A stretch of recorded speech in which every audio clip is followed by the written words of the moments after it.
narrativa muito bonita, é considerada também, por muitos teólogos, uma narrativa também de peso teológico. Ela abraça, ela tem uma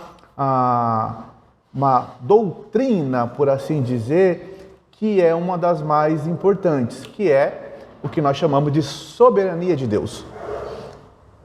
Eu poderia resumir o sermão em 2 frases aqui hoje, né? Deus podia mandar todo mundo embora, mas não vou fazer isso, claro. Mas eu poderia dizer assim, irmãos, não importa, no final das contas, o que aconteça ou deixa de acontecer, no sentido mais profundo, não que as coisas da nossa vida, não importa, tudo importa. Trabalhar importa, viver importa, tudo importa. Mas o que a gente não pode, o que nós não podemos nos afastar é do princípio da soberania de Deus. Porque se a gente perder isso, perde o sentido até da fé. Se por algum momento a gente deixar de lembrar que Deus é soberano sobre todas as coisas, a gente começa a ter problema. Porque Deus é soberano. No final de tudo, Deus é o Senhor de todas as coisas. Por exemplo, já falei isso aqui em outros nossos estudos, vocês acham que Deus estava no céu, tranquilão, e aí Adão e Eva foram lá e comeram do fruto, desobedeceram, e Deus de repente olhou e falou assim, eita, e agora? Olha Jesus, o que aconteceu? Ele pecou. Você acha que isso poderia acontecer? Jamais, até porque Deus é soberano. Lembra daquela palavrinha que eu ensinei para vocês? Pericorese, a família eterna. Ou seja, antes que Deus criasse qualquer coisa, já estava na mente de Deus. Todo o plano. Tudo. Nada, absolutamente nada, pode fugir do conhecimento de Deus. Nós temos uma expressão que a gente gosta de usar muito na teologia, que é o eterno agora. Para Deus, é um eterno agora. Para Deus não existe passado, presente nem futuro. Para nós existe tempo, existe momento, existe uma série. Para Deus não. Até porque Ele é Deus. E é um atributo de Deus, nós chamamos de atributo incomunicável. O que é isso? É um atributo, é uma característica que Deus tem, que Ele não compartilha com ninguém. Então só Deus tem. Só Deus, Ele é atemporal, onisciente, onipresente, onipotente. Só Ele. Algumas coisas Ele compartilha com a gente, vai ficar para as nossas próximas quartas-feiras, que se Deus abençoar, teremos aqui as nossas quartas teológicas também, onde nós vamos estudar a doutrina de Deus, para a gente entender essas características de Deus. E por que estudar sobre a doutrina de Deus? Para a nossa segurança, para a nossa fé, para que a nossa fé cada vez seja mais forte, porque a vida tem hora que é difícil. O personagem que nós vamos ver hoje, para a gente, nós olhando agora, hoje nós vamos falar sobre José, para a gente é fácil olhar a história completa, escrita. Agora você imagina José vivendo cada fase daquela história. Imagina eu e você, as coisas que acontecem na nossa vida, que muitas vezes a gente não entende. A gente olha e fala assim, Deus, quer muito. Ontem nós estávamos num velório, certo? Qual a primeira pergunta que vem? Por quê? E a gente quer um porquê. A gente quer uma resposta. A gente quer satisfazer a nossa tristeza, a nossa indignação, com a resposta. E aí a gente precisa lembrar de Jó. Quem lembra da história de Jó sabe bem. Jó faz uma oração em dado momento, dentre várias orações que ele faz, ele ora a Deus e fala, qual o sentido disso? O que é que eu fiz? E ele começa, olha, maldito o dia que eu nasci. Maldito o dia que concebeu a minha mãe, me concebeu a minha mãe. E aí, dado um momento, Deus aparece para ele, e aí que está a beleza desse texto de Jó. Deus aparece para Jó e Deus não responde Jó. Na verdade, Deus faz perguntas para Jó. Porque Jó se colocou na posição de questionar, de querer entender coisas que não estavam na alçada dele. Aí Deus vai ali fazer algumas perguntas. E parece uma coisa meio boba quando você olha o texto. Ele fala assim, olha onde você estava quando eu fiz o bode montanês. Que era um negócio que tinha lá direto, entendeu? Todo lugar que você ia tinha um bode montanês lá, em algum canto. E aí ele pergunta, onde é que estava o bode montanês? Onde você estava quando eu criei o bode montanês? Onde você estava quando eu estabeleci os 4 termos do mundo? E Jó não consegue responder. Aí ele fala assim, olha Jó, os meus caminhos são mais altos que os teus caminhos, os meus pensamentos são mais profundos que os seus pensamentos. Ou seja, Deus não respondeu Jó. Mas olha a sabedoria de Jó também, que talvez precisa ser a nossa. Jó diz assim, de fato, e aí virou até uma música, né? Antes eu te conhecia só de ouvir falar, mas agora eu te vejo com os meus próprios olhos. Ou seja, agora eu só não sei sobre o Senhor, mas agora eu tenho uma experiência com o Senhor. Então, por isso que a gente nunca pode perder o quê? Que Deus é soberano. Por mais que a gente sofra, por mais que eu não tenha uma resposta, eu não vou ter resposta para um montão de coisas que você vai me perguntar em algum momento. Eu falo assim, irmãos, não sei, realmente eu não sei, mas o que eu posso responder com toda segurança? Deus é soberano sobre todas as coisas. Independente do que aconteça com a gente, com a nossa vida, Deus é soberano. Por isso, o nosso texto base está em Gênesis capítulo 37, do verso 5 ao 11. Gênesis capítulo 37, do verso 5 ao 11. Na verdade, a história de José, eu coloquei aqui o título do nosso estudo de hoje. O Deus que age nos bastidores. A fidelidade de Deus na vida de José, na minha vida, na sua vida, na nossa vida. A história de José, ela vai, na verdade, do capítulo 37 até lá para os 50, mas a gente não vai passar por todos os textos, mas a gente vai ler pelo menos o texto que vai nortear a nossa conversa hoje, né? Então aqui diz assim, Gênesis 37, do 5 ao 11. Teve José um sonho e o relatou a seus irmãos, e por isso o odiaram ainda mais. Então veja, por isso o odiaram ainda mais. Então já odiava o cara. Pois lhes disse, ouvi e peço-vos este sonho que tive. Atávamos feixes no campo, e eis que o meu feixe se levantou e ficou em pé, e os vossos feixes o rodeavam e se inclinavam perante o meu. Então lhe disseram seus irmãos, reinarás com efeito sobre nós? E sobre nós dominarás realmente? E com isto tanto mais o odiaram por causa dos seus sonhos e de suas palavras. Teve ainda outro sonho, e o referiu aos seus irmãos, dizendo, tive outro sonho, e eis que o sol e a lua e 11 estrelas se inclinaram perante mim. Contando-no a seu pai e a seus irmãos, repreendeu o pai e lhe disse, que sonho é esse que tiveste? Acaso viremos eu, tua mãe e teus irmãos a inclinar-nos perante ti em terra? Seus irmãos lhe tinham ciúmes. O pai, no entanto, considerava o caso consigo. Bom, então vocês já viram que nós já temos um problema familiar. O primeiro caso de família da história já começa lá. Antes de criar um programa lá na TV, já tinha aqui um caso de família. Então, o que está acontecendo aqui? A história de José é uma das narrativas, como eu disse, mais belas, mas também uma das mais ricas teologicamente, principalmente do Antigo Testamento, né? Então ela tem tudo. Ela combina drama familiar, injustiça, tentação, sofrimento, espera e, finalmente, a restauração.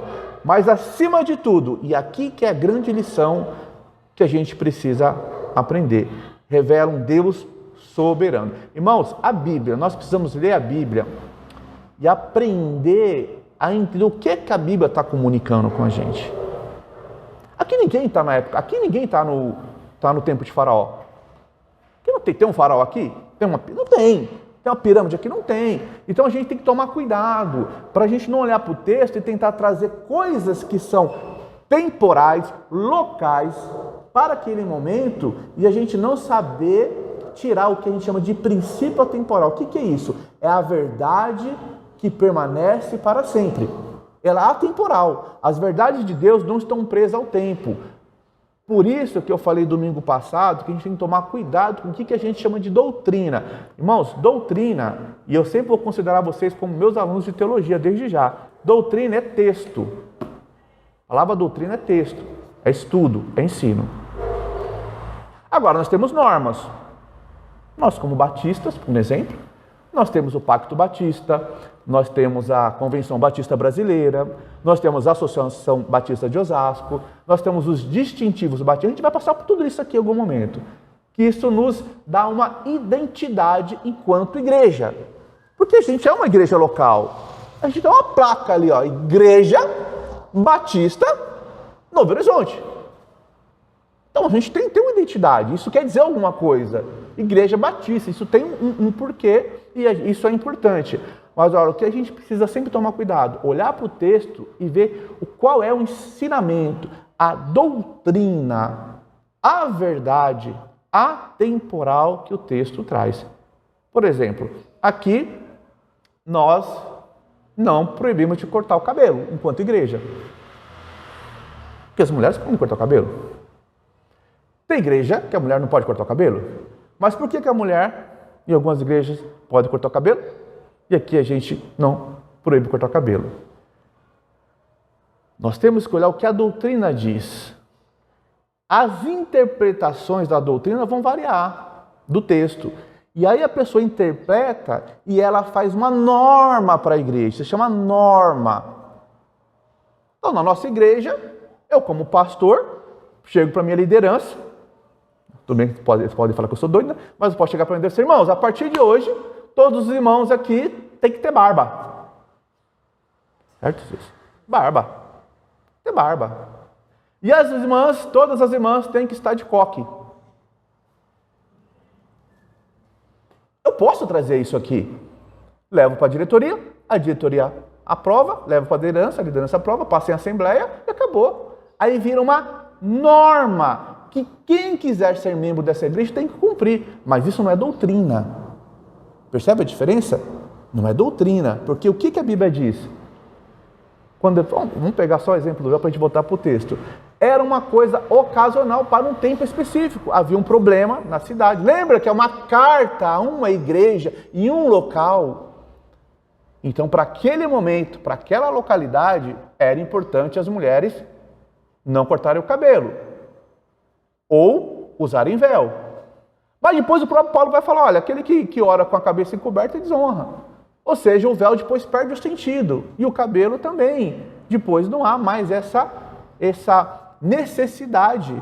Porque era algo para um momento específico. Então, o estudo da teologia serve para a gente entender o que é doutrina, o que é uma regra específica para aquele momento, para a gente não se perder. Agora, o que é que a gente não pode tirar da nossa mente? Deus é soberano. Se você não entender nenhum uso e costume, se você se perder em qualquer teologia, lembra de uma coisa, quando você estiver lá na angústia, ou você estiver feliz, Deus é soberano. Minha tristeza, minhas decepções, minhas vitórias, minhas derrotas, não podem mudar a soberania. E uma palavra que a gente usa muito, os decretos de Deus. Mas o que é decreto? Decreto é algo que Deus diz que vai acontecer. Decreto é decreto. Deus disse que enviaria um Salvador. E Ele enviou. Deus disse que enviaria o Espírito Santo. E Ele enviou. Isso é um decreto. Deus disse que voltaria. E Jesus vai voltar. Então são decretos. Decretos são coisas que Deus disse e vai acontecer. Então não tem que ter dúvida. Deus disse, vocês são para mim como filhos. Então, acabou. Ninguém pode mudar isso. E essa é a nossa segurança, porque o nosso Deus é um Deus imutável. Mas aqui nós temos a história de José. Qual que é a tese central? Qual que é a ideia central? A vida de José nos ensina a fidelidade de Deus, mesmo nas circunstâncias mais injustas e dolorosas. É o caminho para que os seus propósitos soberanos se cumpram, transformando dores em bênção para nós e para muitos. Em outras palavras, a vida de José ela vai nos ensinar que as circunstâncias mais difíceis, que parece que para a gente está tudo perdido, Deus pode, por meio delas, revelar a sua soberania. Irmãos, tem coisa que a gente só vai entender quando chegar no céu, irmão. Tem coisa que eu não sei te explicar. Se eu perguntar, por que Deus recolheu a Ju? Não sei te explicar. Eu não tenho uma resposta Vou ler aqui no meu manual de teologia sistemática, volume 3, não sei. Dentro de uma soberania que me é desconhecida, aprovo. Fez sentido. Deus permitiu, então, e recolheu. Então tem coisas que eu não sei explicar. Então o que eu faço quando eu não sei explicar? Eu confio que Deus é soberano. Então, é assim que a gente faz. Então, o que acontece aqui? Quais são os problemas de José com seus irmãos? A história aqui já começa toda complicada. José é filho preferido, olha só, ele tinha o favoritismo de Jacó. Para completar, o pai dele dá uma túnica para ele, honra ele dando uma túnica, um presente, não dá para os outros. José tem um monte de sonho que está sempre os irmãos dele servindo a ele, até os pais se curvando a ele. E uma outra coisa importantíssima, que José fazia bastante? Matriqueiro. O que é isso? Fofoqueiro. Tudo que acontecia, ele saía contando para o pai dele. Né? Eu me lembro, minha mãe está ali uma vez, me lembro que uma vez, quando eu era muito pequenininho, minha mãe foi puxar uma gaveta da geladeira, não sei se vocês lembram, tinha algumas geladeiras, tinha umas tampas de vidro. Né? Aí quebrou. E, ok, minha mãe quebrou lá e tal. Gente, eu fiquei virado no giraia. Eu não vi a hora do meu pai chegar para contar. Primeira coisa que eu fiz quando meu pai chegou: pai, você não quer água? Quer água? Água? Pega água na geladeira, pai. Não, pega água gelada. Que eu queria contar para ele de todo jeito que minha mãe quebrou agora, porque moleque é isso, né? Então José tinha essa característica. Ele queria contar tudo o que acontecia. E aí, irmão, já fica uma dica para nós. A gente não é que a gente não deva questionar ou levar coisas que a gente acha que está errado, desde que seja para resolver. Se não for, irmão, nem vai. Ah, pastor, o irmão parou na minha vaga ali e tal, toda vez ele faz isso. Sabe o que eu vou te responder? Muito calmamente, vou te responder com uma pergunta. Você falou com ele? Não foi eu parei na sua vaga. Mas o que você está querendo? Ah, eu quero que você... Ah, então beleza. Agora veja a diferença. Você me trouxe uma situação para uma resolução. Vamos sentar e vamos conversar então com o irmão. É outra história. Agora, se você está só me contando por contar, eu vou falar assim, irmão, isso não vou resolver seu problema. Isso não quero saber. Porque não vai adiantar. Então, José, ele fazia isso. Muitas vezes ele levava porque ele queria ver o quê? Contenda. Queria ver o chicote. Queria ver, né, os irmãos dele. Então, porque ele era imaturo. Tá pegando a visão aqui do que Deus está querendo dizer pra gente? Ele era menino, imaturo. Estava levando lá para fazer contenda. Vamos pegar a visão do negócio. Então, esse era o contexto aqui. Então, aí, a história de José, eu vou tentar, por causa do nosso tempo, dividir em algumas fases aqui para a gente entender e aplicar alguma coisa no final. Então, a primeira fase de José, a fase dos sonhos. Né? José recebia sonhos que apontavam para um futuro de liderança. Revelações dadas ainda em sua juventude. Então, ele estava recebendo aquilo ali, só que ele não tinha maturidade ainda para processar. E sua maturidade, o que ele fazia? Compartilhava, falava, se exibia. E fora que ele tinha o favoritismo de Jacó, e isso despertava o ódio ainda mais nos seus irmãos. Tem um teólogo, que era o Derek Kidner, e esse teólogo diz assim: os sonhos, embora verdadeiros, não foram recebidos por José como a prudência necessária, mas Deus já estava iniciando o seu plano, mesmo através da imprudência humana. Deus não depende da nossa capacidade ou incapacidade. Irmãos, quando a gente começar a achar que Deus depende de nós, para qualquer coisa, a gente vai ter um problema. Não é? Eu gosto muito de um filme, que é O Senhor dos Anéis. Não sei quem já assistiu aqui, mas eu gosto bastante. Lá tem uma história que tem um anel que tem que ser destruído, que é um anel do mal. E tem um personagem que ele vai passar o filme todo, a história toda, para destruir. Quando ele chega na hora de destruir o anel, Você fala, agora o mocinho vai, né? Porque a gente passa o filme todo torcendo, né? Ele luta, ele sofre, ele é arrastado pela montanha pelo amigo. Gente, ele se esforça ao máximo para fazer aquilo, uma coisa linda. Mas quando chega na hora, e o escritor dos livros, que é o Tolkien, ele dá uma lição para a gente. Porque a gente fica achando que a força do personagem, né, é que vai trazer a vitória. Mas quando chega na hora H, sabe o que acontece? O anel domina o herói. Aí o que, como diz Jonas Madureira, é essa providência divina. O que é providência divina aqui? Irmãos, o anel vai ser destruído. Deus vai fazer o seu plano, seja por meio de mim, seja por meio de você, seja por meio do outro. Um personagem que estava fora da história, que se achou que ele não ia contribuir com nada, era o personagem mais desprezado da história. Ele vem e faz com que o anel seja destruído. Não foi nem o herói que fez. Em outras palavras, irmão, Deus não precisa de heróis. Deus não precisa de pessoas extraordinárias. Deus é extraordinário e Ele pode fazer coisas extraordinárias por meio de quem Ele quiser. De quem Ele quiser, da pessoa mais simples, da pessoa mais intelectual, mais preparada. Não tem a ver com capacidade, tem a ver com propósito, tem a ver com plano, tem a ver com a soberania dele. Isso não nos isenta de nos prepararmos. A gente não pode ser crente menino, passar a vida toda tomando leite. Não dá, irmãos. A nossa fé ela precisa amadurecer, porque nos cabe a responsabilidade de cuidar dos nossos irmãos. Os irmãos que forem chegando aqui, quem vai cuidar somos nós. Não é só eu. Mas um pastor não cuida de 20 pessoas sozinho, de 50. Eu acho incrível, às vezes tem uma igreja que tem um pastor com 500 membros. Por que um pastor sozinho cuida de 500 membros?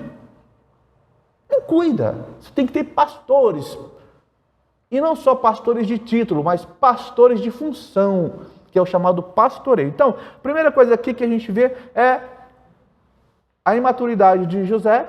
Por causa dos seus sonhos, gerou a inveja e gerou todo um ódio dos irmãos, né? Segunda fase aqui é da traição. Vai estar lá em Gênesis 39, do 1 ao 6. Olha o que vai acontecer. Os irmãos já estavam injuriados. Então, eles vão fazer o quê? José é vendido como escravo, né? Os irmãos vão lá, saem com ele. Já viu quando você é pequeno? Sempre o irmão pequenininho quer estar perto dos irmãos maiores, né? E os irmãos maiores nunca querem estar com o pequenininho porque não acompanha, né? É sempre essa agonia. E aí ele está indo atrás. Aí os caras já estão com ódio dele, fazem o quê? Joga ele numa cova, suja a túnica dele de sangue, fala, ó, fera veio, ó, devorou. Acabou com a vida do pai. E mais fez o quê? Para não o matar, teve um dos irmãos que falou, vamos fazer o seguinte, vamos vendê-lo. Estava passando uns mercadores de escravos e ele foi vendido como escravo. Então, essa fase é a fase da traição e da escravidão. Ele foi vendido como escravo. Mas olha só, o Senhor era com José. João Calvino, que é um grande teólogo, diz assim, ainda que José tenha sido lançado ao mais baixo estado, a graça de Deus brilhou nele, para que aprendêssemos que nenhum lugar é tão profundo que Deus não possa ali descer para socorrer seu servo. Irmão, às vezes você e eu ficamos chorando porque a gente está no último lugar, a gente não tem dinheiro, a gente não tem fama, a gente não tem casa, as pessoas não reconhecem a gente. Ai meu Deus, eu tô no fundo, me botaram no pior lugar, no pior serviço, eu faço a pior coisa. Como se isso fosse impedir a glória de Deus se revelar em você. Porque não tem a ver com você, tem a ver com Ele, com quem Ele é. Então, José, lançado na cova, vendido como escravo, a mão de Deus continuava sobre ele. O Senhor continuava com ele, ainda que ele não estava vendo. Porque se você leu a história aqui de José, você vai perceber que em nenhum momento há um insight de Deus.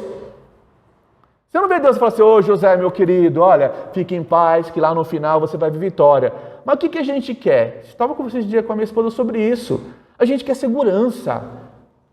Deus abre uma porta para você, para mim, e você fala, mas Deus, espera aí, vai ter dinheiro? Vai ter gente? Vai ter como? Vai dar certo? Eu vou conseguir? A gente quer segurança. E na história de José não tem nada. Deus não falou nada, mas Deus era com ele. E José continuava crendo. Você não vê que José, em momento algum, há um questionamento de José. Você vê aqui que ele está amadurecendo no processo. Lembre-se, irmãos, não existe lugar mais fundo, mais escuro, que possa impedir da luz de Deus brilhar em você e por meio de você. Guarda isso aí, que isso é importante.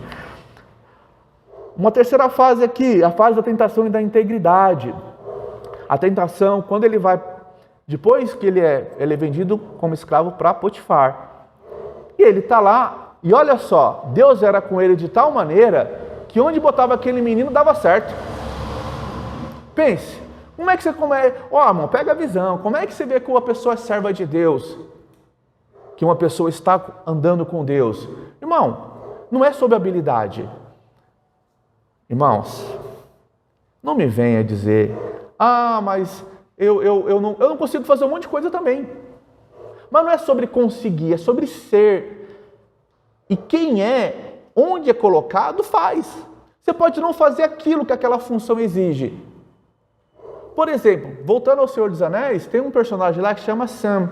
E ele não pode carregar o anel, porque a função de carregar o anel é do Frodo. Só o Frodo pode carregar. Olha só o que Tolkien, escrevendo o livro, faz aqui. Que coisa maravilhosa. O Sam chega para o Frodo e diz assim, olha, eu não posso carregar o anel, mas eu posso carregar você. E bota o cara nas costas. Talvez você não pode, talvez você não tenha um dom de pastor, mas você vai ser alguém que vai ser bênção na vida do pastor. Vai ser mão na vida do pastor, vai ser suporte de oração, de ajuda, vai ser suporte da recepção, vai ser suporte da comunicação, enfim. Então, quando é que uma pessoa está cheia do Espírito de Deus? Onde ela vai, as coisas dão certo. De algum jeito, ela vai fazer, sabe? Às vezes eu chego aqui na igreja, irmãos, e eu gosto muito da nossa igreja, porque eu chego aqui, irmãos, e eu vejo gente para um lado e para o outro, um desce com uma coisa, outro sobe com outra, outro tira outra, guarda outra, e assim vai, um toca, outro canta, outro guarda, outro busca. E é sobre isso. É sobre isso. Não é sobre ser habilidoso, é ser sobre ser cheio de Deus e do Espírito de Deus. E aqui nós temos um José que era. Então ele é vendido na casa de Potifar e tudo que ele colocava a mão funcionava. A casa do camarada prosperou. Sabe? É tipo crente. Irmão, veja a lógica de Deus. Mas se uma empresa tem um monte de crente, qual que é a lógica dessa empresa? Tem que prosperar, meu irmão. Se não tem algo errado, mas por que vai prosperar? O camarada chega no horário, ele faz o serviço dele com excelência, ele não dá golpe, ele não dá atestado sem precisar. É claro que a empresa vai prosperar. Olha, veja, ele não precisa fazer nem algo extraordinário. Ele só precisa ser crente. Só isso. Se ele só for crente, já a empresa vai ser abençoada. Mas se ele for um crente maduro, ele ainda vai além. Porque o fim último do seu trabalho não é o seu patrão, não é o seu salário, é a glória de Deus. Que comais, bebais, a fazer qualquer outra coisa, fazer para a glória de Deus. Então, no fim último, Deus não vai cobrar você porque você trabalhou lá para o seu patrão, é porque você trabalhou para ele. Então, essa é a lógica, por isso que é onde o crente está. E aí, o que aconteceu? Sempre vem os enviados do inimigo. Veio aqui a esposa do camarada tentando ele, querendo então ali fazer ele cair, se afastar da integridade dele. Mas nessa altura, José era um homem já era um rapaz tão amadurecido nesse processo. E olha só, onde foi a escola de José? Irmão, não foi na Faculdade Teológica Batista de São Paulo, no Mackenzie. Não, foi na cova, na casa dele, na cova, sendo vendido, transportado, entendeu? A escola do camarada foi aí, a gente às vezes só quer aprender sentado no lugar mais fácil, mas não, às vezes não é. Às vezes Deus vai proporcionar uma escola dolorosa, e a gente tem que confiar que Deus está no controle. Então, e ele diz assim, olha só o que o José diz, Como, pois, cometeria eu tamanha maldade e pecaria contra Deus? Contra Deus. E depois ele falei contra o meu Senhor, que era o patrão dele, mas ele está preocupado primeiro com Deus. Bom, o que acontece aqui? O camarada não tem o que fazer, né? A mulher acusou, diante de todo mundo, cadeia. Ou seja, a vida do José não tem, esse homem não tem paz. Os irmãos gostam dele, é jogado no poço, é vendido como escravo, está tentando seguir a vida dele, a mulher agora é preso. Então, a quarta fase, está na cadeia. Mas lembra que eu falei? Se você for crente, irmão, não importa onde você vai. José serve na prisão. O cara chegou lá, o cara começou a ser o coordenador da cadeia. O cara é um preso. Chega lá, ele é de tal forma, Deus é de tal forma na vida dele, que ele começa a trabalhar, ajudar o carcereiro. O carcereiro confia nele, é homem de confiança. Veja, a mão de Deus. E ele está lá, finalmente as coisas estão aparecendo, e vai daqui, e aí ele interpreta sonhos. Tem a história do copeiro, e tem a história do cozinheiro e tal, e beleza, ele fala, um vai morrer, o outro vai voltar, e quando você for, faz o quê? Lembra de mim, né? Esses amigos, né? Lembra de mim, lembra-te de mim. Resultado, um morre e o outro volta, o copeiro volta. E ele, ó, fez o quê? Agora eu fico imaginando eu lá na cadeia, revelei, ajudei o cara, falei que ele ia sair, pedi para o cara lembrar de mim, o cara não lembrou, irmão, eu ia ficar virado no giraia. Como assim? E a gente não é assim? Ah lá, ó, ajudei, agora que está lá, ó, nem lembra de mim, nem chama para um café e tal, porque a gente está querendo a recompensa num âmbito muito pequeno, que é um âmbito aqui, material. Eu não estou dizendo que é errado você ser reconhecido, né? Quiçá que todos nós tivéssemos um coração de reconhecer os nossos irmãos, de abençoar, de ser abençoado, isso é maravilhoso. O problema é que aqui muitas vezes a gente só vive em prol disso, esse é o grande problema. E ali o que acontece? Não acontece. Esqueci. De novo, está lá José, até que um dia, né? Você vai chegar, vai ter lá um problema lá no reino, o faraó não consegue entender, ninguém consegue interpretar, todo mundo tem medo, e aí o copeiro se lembra, tem um rapaz lá, um menino lá, um jovem, que ele até me revelou que eu voltaria aqui, sabe, vai descer com essa história, né? Então, ele revelou que eu ia voltar e tal, então, aí o faraó manda chamar José. José vai lá, interpreta, explica, fala sobre o tempo de fome que vai ter, né? Terão 7 anos de fome, 7 anos de abundância, depois 7 anos de fome e tal. E o faraó, quando vê aquilo, o que o faraó faz? Veja, quinta fase, é a fase da exaltação e do perdão. José agora governa o Egito e se encontra novamente com seus irmãos. O auge da história. Então, o que acontece aqui? Veja o que é um coração crente. Essa parte para mim é mais difícil, irmão. Talvez não sei para você, mas para mim é sempre o que pega. Irmão, esse cara é meu diabo. Me jogaram numa cova, me abandonaram, falaram para o meu pai que eu estava morto, me venderam como escravo, fui para a cadeia, fui vendido, fui preso, fui esquecido. Irmão, tudo de ruim aconteceu. Agora, como já diz uma certa música que eu não gosto muito, mas a nossa vitória tem sabor de mel, né? Teologicamente isso é horrível, né?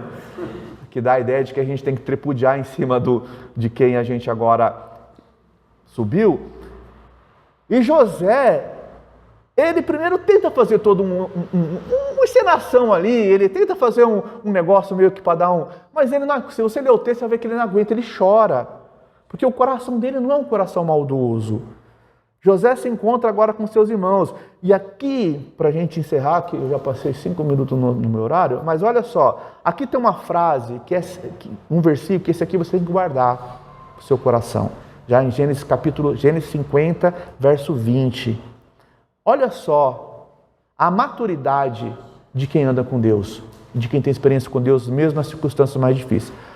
Dentro do discurso, depois ele se revela para os irmãos, tem toda essa comoção, e os irmãos dele com vergonha e tal. E ele diz assim, vós intentastes o mal contra mim, E foi verdade. Quero deixar bem claro, o fato de Deus ser soberano não quer dizer que outra pessoa não foi maldosa, tá? Que outra pessoa não foi ruim, não foi perversa. Nada a ver uma coisa com a outra. A pessoa vai responder dentro daquilo que lhe cabe. Mas olha só, a maturidade dele é tão grande que ele diz assim: vós intentaste o mal contra mim, porém Deus tornou o mal em bem. E aí um teólogo chamado Brugman, ele vai dizer o seguinte: essa frase é uma das mais profundas afirmações sobre a soberania de Deus. Ele reconhece honestamente o mal humano, mas confessa a surpreendente capacidade, poder que Deus tem de transformar o mal em bem, para o seu bom propósito. Percebe? Ele não olha para aquilo e diz assim: olha, eu estou amargurado com vocês, porque na verdade vocês foram apenas instrumento de Deus para aquilo que Deus queria. E aí quando você vai ler a história, você vai descobrir que por meio de José, o povo foi preservado, a família dele foi preservada, a promessa que Deus fez a Abraão, Isaac e Jacó, ela vai se cumprindo por meio de José. E tanto que um dos últimos pedidos de José é que quando eles fossem embora, eles levassem os ossos dele dali para a terra prometida, e assim foi. Então, irmãos, para você guardar no seu coração, primeiro, lidando com a inveja e com a rejeição. Se você é alvo de inveja e injustiça, seja na família, no trabalho ou na igreja, lembre-se, não retribua o mal com o mal. Guarde com sabedoria aquilo que Deus tem falado com o seu coração e confie que Deus sempre cumpre o que promete. Segundo, mantenha a fidelidade sempre, mesmo nos lugares mais sombrios da vida. Se você está num ambiente difícil, trabalhe com excelência, como para o Senhor, como está em Colossenses 3:23. Deus está com você onde você está. A fidelidade na obscuridade é a ponte para o cuidado de Deus na sua vida. Resista à tentação com um porquê maior. A força de José estava em seu relacionamento com Deus. O temor do Senhor é o poder para resistir. Pergunte-se sempre: isso vai glorificar Deus? Isso que eu vou fazer vai glorificar Deus? Se sim, amém. Se não, não faça. Espere no tempo de Deus sem amargura. Espere no tempo de Deus sem amargura. O tempo de espera em Deus nunca é perdido, é aprendizado. Sirva enquanto espera. Espera não é passiva, espera é ativa. Faça onde você está o que vem à mão. Se for o seu dom, que maravilha. Se não for o seu dom, faça aquilo que está ali, que precisa.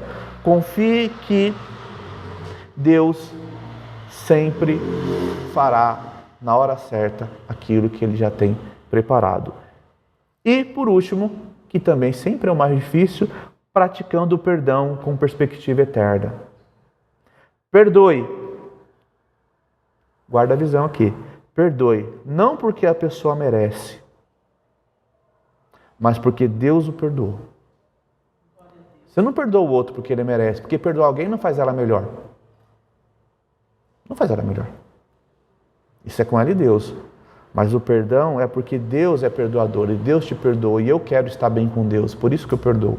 Não perdoo porque o outro ficou bom, porque ele pode continuar mal. Mas eu preciso ser transformado por Deus, por isso que eu perdoo.